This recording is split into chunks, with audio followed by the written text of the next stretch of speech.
అందరికీ హాయ్. ఈరోజు 17 నేను పాలకూర, గంగావాయిల్ కూర, తోటకూర, పెసరపప్పు, కందిపప్పు, శనగపప్పు, ఇందులో ఒక టమాటా, 2 చింతపండు రెక్కలు, పచ్చిమిర్చి, ఉల్లిగడ్డలు, ఇందులో కొంచెం ఆయిల్,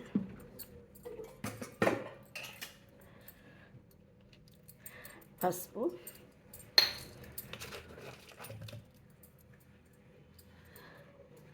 కారం,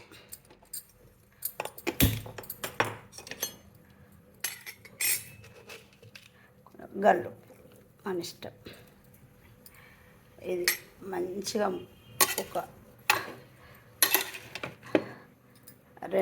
ఒక 5 నిమిషాలు మగ్గినాక ఒక 2 గ్లాసుల వాటర్ పోసుకోవాలి. అంతే.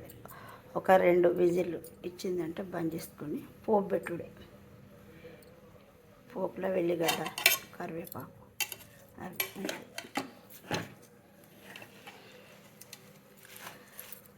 మీ అందరికీ ఇట్లా చూపెట్టేందుకు నేను ఈ వీడియో చేస్తున్నా.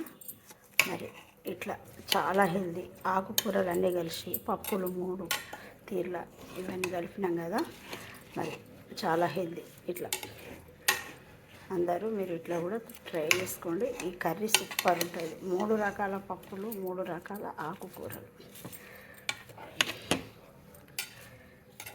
అట్లా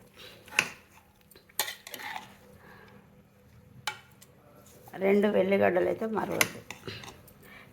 కొంచెమే చింతపండు వేసిన. ఎంత అంటే 2 రిబ్బలు, ఎందుకంటే ఒక టమాటా వేసిన, అంతే సరిపోతుంది.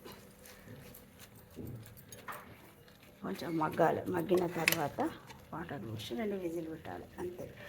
పోపు సూపర్ ఉంటుంది. మీకు ఈ వీడియో నచ్చిందంటే లైక్ చేయండి, షేర్ చేయండి, సబ్స్క్రైబ్ చేయండి. నిర్మల ఆమంచా.